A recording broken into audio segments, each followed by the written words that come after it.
Hello my friends, it's Adrian Salbuchi once again from Argentina, and today I have a special message that I would like to send to the people of Egypt in particular, but also to all the peoples and countries in North Africa and in the Middle East that have been undergoing such turmoil over the past weeks and months. The simultaneity, the fact that all of these countries are undergoing this process at the same time should raise some eyebrows. We need to be very careful, we need to be very alert, because although it is very understandable that the people of Egypt, for example, wants to get rid of Hosni Mubarak, it is not so clear in other countries, and you have to be very careful what Hosni Mubarak will be replaced with. For example, we know that next week, starting on Monday the 21st of March, you will be visited, first Tunisia and then Egypt, by US Secretary of State Hillary Clinton, who has said that it is important, that there is important work that lies ahead as Egypt and Tunisia embark on a transition to genuine democracy. What kind of democracy is Hillary Clinton really talking about? She then goes on to add, and I quote, "We have an enormous stake in ensuring that Egypt and Tunisia provide models for the kind of democracy that we want to see." We want to see refers to the United States of America.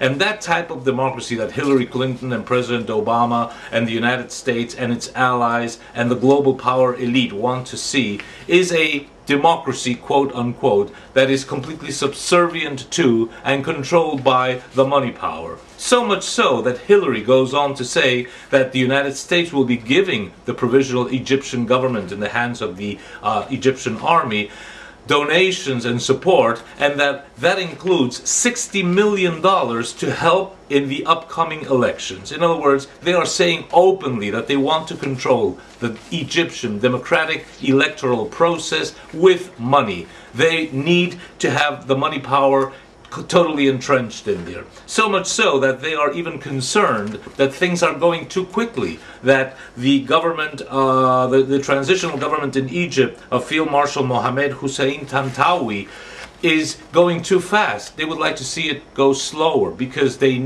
say that democracy needs robust political parties, it needs a free media, and it needs civil participation and so forth.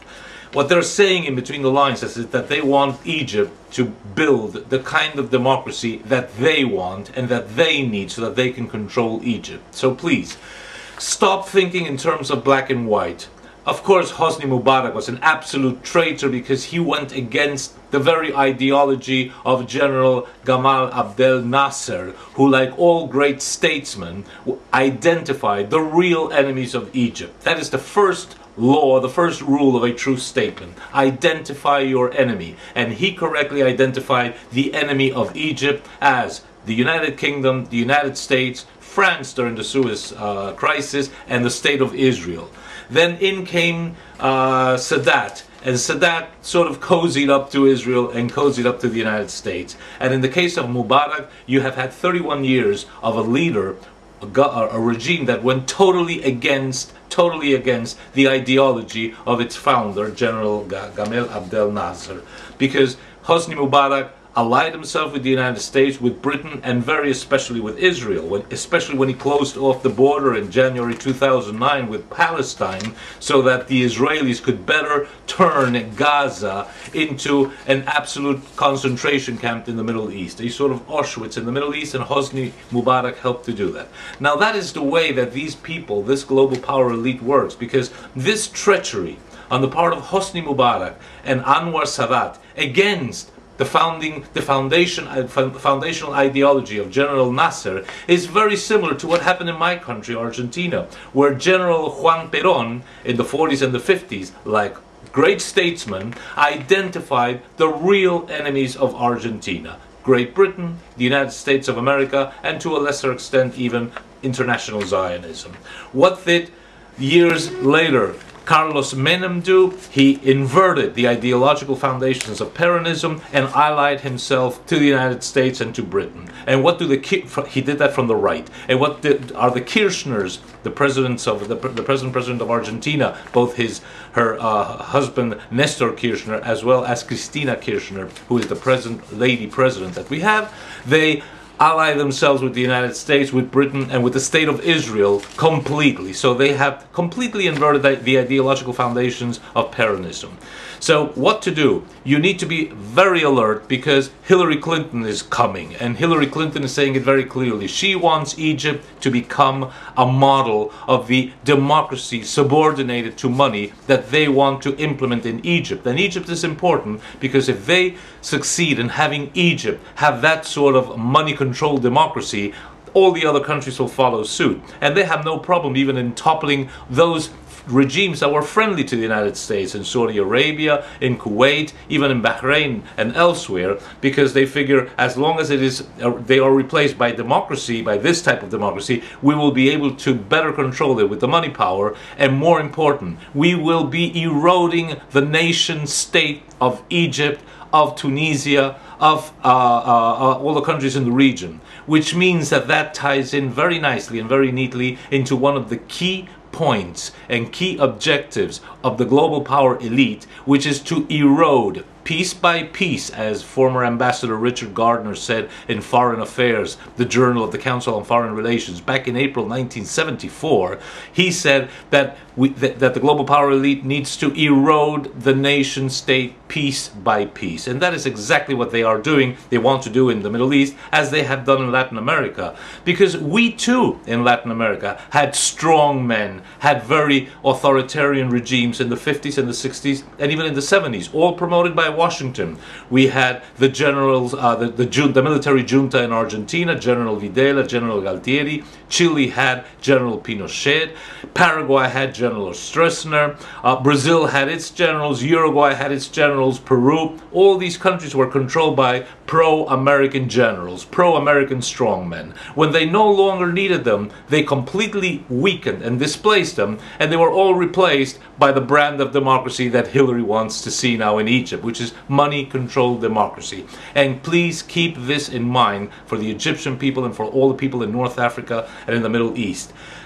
A so-called democracy that is subordinated to money is no democracy at all, because money is not democratic. At most, if you have a money-controlled democracy, you will get the best democracy that money can buy. Look at my country. We allegedly returned to democracy in 1983, and we have fallen and fallen and fallen, and today Argentina is totally vulnerable, totally corrupt, and we are practically in one of the worst conditions that any country can possibly be in, considering the huge potential we have. More than half of our population has fallen below the poverty level, and yet Argentina has wealth and riches which are incalculable.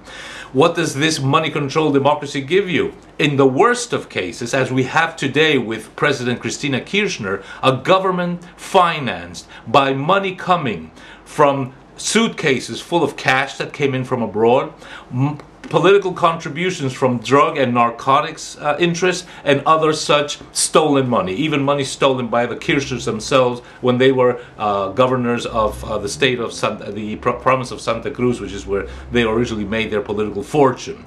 That is in the worst of cases, a government controlled by mafias. And in the best of cases, what can this democracy, quote unquote, offer you? A government of rich people. Right now we are about to have presidential elections in Argentina, and there are several candidates who are very, very wealthy. Mr. Mauricio Macri, Mr. De Narvaez, Mr. Daniel Scioli, and they are very rich people, and they can look at us and say between the lines, we're not going to steal money, we're not going to do funny things, because we have our own wealth. We will finance our own political campaigns. And you say, sure, which means that the best thing that this democracy can offer us is government by rich people. And where does we the people stay? Where do people like you and me stay? Complete silence, everything controlled by the media, everything controlled by money, and the most we can expect is to go one Sunday afternoon in total silence to vote. That's it. No more democratic participation.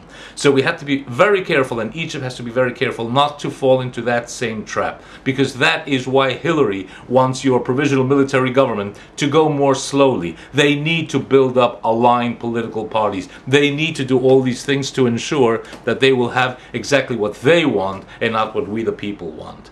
So be on the alert. Be very, very, very careful. Don't allow your government to go the wrong way. keep taking on to the streets and ensuring that government listens to we the people, to you, the Egyptian people.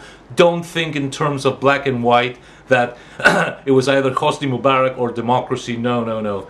Egypt deserves much more than that. Egypt deserves much more than an American-style democratic, so-called democratic system. So the fight is not yet over, in Egypt, in Libya, in Tunisia, in Argentina, the world over.